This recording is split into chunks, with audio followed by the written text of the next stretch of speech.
En caso de aplazamiento o aplazamiento con fraccionamiento, la empresa multada debe presentar además una carta fianza. A propósito de planillas electrónicas, nos consultan sobre la fecha de inicio y fin que se debe registrar para trabajadores con un contrato a plazo fijo. La fecha de inicio, amigos, que se debe registrar es la que figura en el contrato laboral. La fecha de fin no se puede registrar aún, hasta que cese efectiva y definitivamente la relación laboral. Muy bien, a continuación, los dejamos con nuestro segmento sobre planillas electrónicas. Hoy llenaremos los datos de un prestador de servicio de modalidad formativa. Empezaremos ingresando nuevamente los datos personales del prestador de servicio de modalidad formativa. Grave. Y en la pestaña Dirección ingresará manualmente la dirección de su nuevo prestador de servicio de modalidad formativa. Haga clic en Grabar. Acepte. Y ahora registre la categoría de su prestador de servicio de modalidad formativa.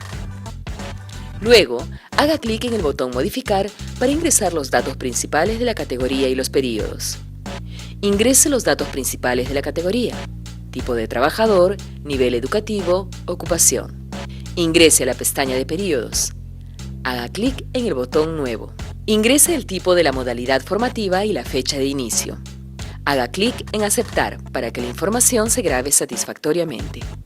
Haga clic en Salir y observará el resultado del ingreso del período. Haga clic en el botón Grabar.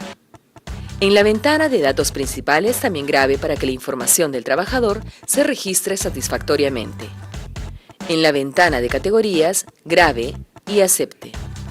Al salir, observará el resultado de su prestador de servicio de modalidad formativa. Luego, valide la información de todos los trabajadores ingresados. Confirme la validación y con esto finalizaremos el registro de los trabajadores. El próximo domingo aprenderemos el ingreso de las horas y las remuneraciones de los trabajadores. No se lo pierdan. A propósito de la remuneración mínima vital, ¿sabía usted que en el Consejo Nacional del Trabajo se debate este tema? De alguna manera se presenta la perspectiva del trabajador, sus condiciones, requisitos, necesidades, pero también la del empleador, porque el propósito al final es lograr un consenso en este tema y fijar una remuneración mínima vital básica. Por eso, Trabajando tus Derechos ha preparado para ustedes el día de hoy un debate en el que veremos la perspectiva del trabajador y la del empleador, con nuestra amiga Cintia de moderadora. Adelante.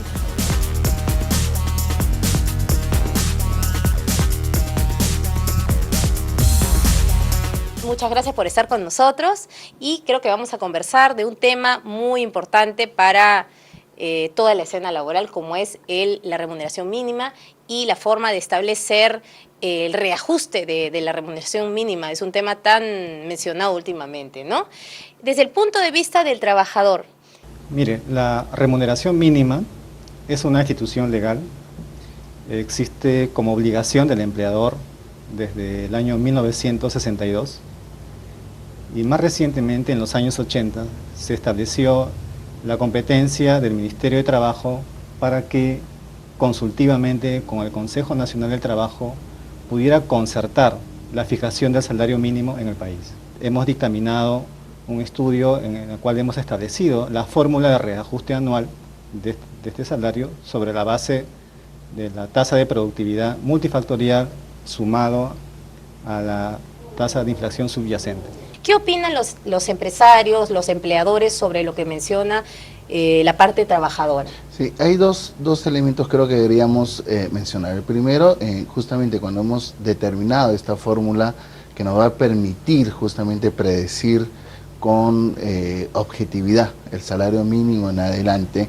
cosa que no ocurría anteriormente, incorporamos un concepto que para nosotros es importante, el de la productividad, ¿no? La productividad en un sentido práctico es la capacidad que se tiene para producir más con la misma cantidad de recursos. Así es. Entonces, eso es sumamente importante, pues es un elemento sustancial para consolidar cualquier crecimiento y por lo tanto un mayor nivel de bienestar en la sociedad.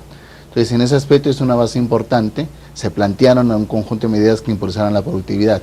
Lo que también es cierto es que producto de las diferentes crisis y fundamentalmente por el proceso hiperinflacionario y el ajuste estructural de los años 90 que se vio en la economía, ha habido un rezago en toda la economía en su conjunto, ¿no? Así o sea, es. la actividad productiva también ha ido recuperándose paulatinamente, pero lo ha hecho un poco más rápidamente que la recuperación del salario. Hay una brecha respecto a lo que es la capacidad adquisitiva que se tenía Así décadas es. atrás, y hay que discutir la forma como recuperar ese espacio, ¿no? O sea, nosotros no creemos que pueda ser forzando la aplicación de la fórmula, sino que hay que buscar algunos mecanismos alternos que permitan justamente mejorar este salario paulatinamente, pero también en un mediano plazo, no esperar mucho tiempo, ¿no? ¿Cuál sería en todo caso la propuesta de la parte empleadora para precisamente acortar esa brecha? Una propuesta que hemos hecho nosotros de la empleadora es generar un espacio de acuerdos salariales, ¿no?, que permitan justamente aumentar por encima del nivel de la fórmula que pudieran dar, cumpliendo determinados compromisos vinculados todos ellos a la productividad. ¿Qué opina usted en su calidad de representante de los trabajadores sobre esta propuesta de la parte empleadora?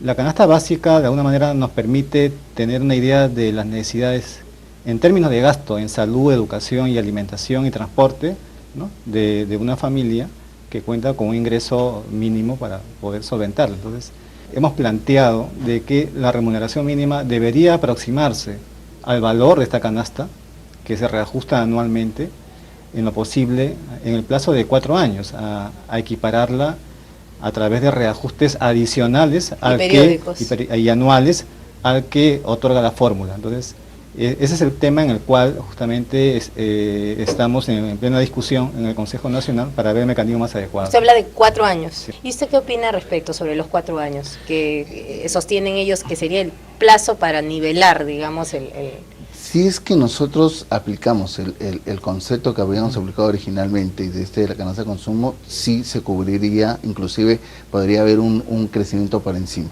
La discusión y lo que estamos justamente dialogando es cómo hacemos para compensar esta pérdida de salario real que ha habido en las últimas 2 décadas, que si bien desde los últimos 5 años sí está dando un crecimiento casi permanente del salario y una recuperación salarial, pero esta recuperación todavía no ha sido tan acelerada como todos quisiéramos ver.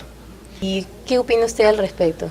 Bueno, es importante que todos los sectores nos pongamos de acuerdo de que existe una brecha. Hace partir que existe un problema. Acá ya hay un acuerdo. Así es. Ya hay un acuerdo, Así es, porque la ¿no? parte empresarial está sosteniendo reconociendo que existe la brecha. Lo que acá de repente hay diferentes opiniones respecto a cómo se cubre la brecha y cómo se cubre de manera realista también, ¿no? Porque de nada sirve establecer mecanismos que al final en la práctica no puedan darse, ¿no? Sí, y en ese sentido los trabajadores también tienen un compromiso por la productividad, ¿no?, y por el mejoramiento de todos los estándares y ratios de la empresa. Es más, es su principal fuente de trabajo y es ilógico pensar de que ellos estarían interesados en destruir su propia fuente de trabajo. Entonces Claro. Sí pensamos que para defender el empleo y los salarios también hay que defender el puesto de trabajo, y entonces creo que es cuestión de ver los mecanismos más adecuados para cerrar esa brecha, al menos de manera en toda la economía en general, ¿no? Es decir, es cuestión de seguir dialogando. Hemos visto que se ha arribado a un consenso con respecto al tema del reajuste en base a un mecanismo objetivo, el reajuste de la remuneración mínima. Muchísimas gracias, señores, por haber estado acá. Les deseo éxitos en sus conversaciones, en sus diálogos, y nosotros en el programa continuamos con más. Las empresas multadas pueden solicitar aplazamiento del pago hasta por 5 meses adicionales a la fecha programada inicialmente.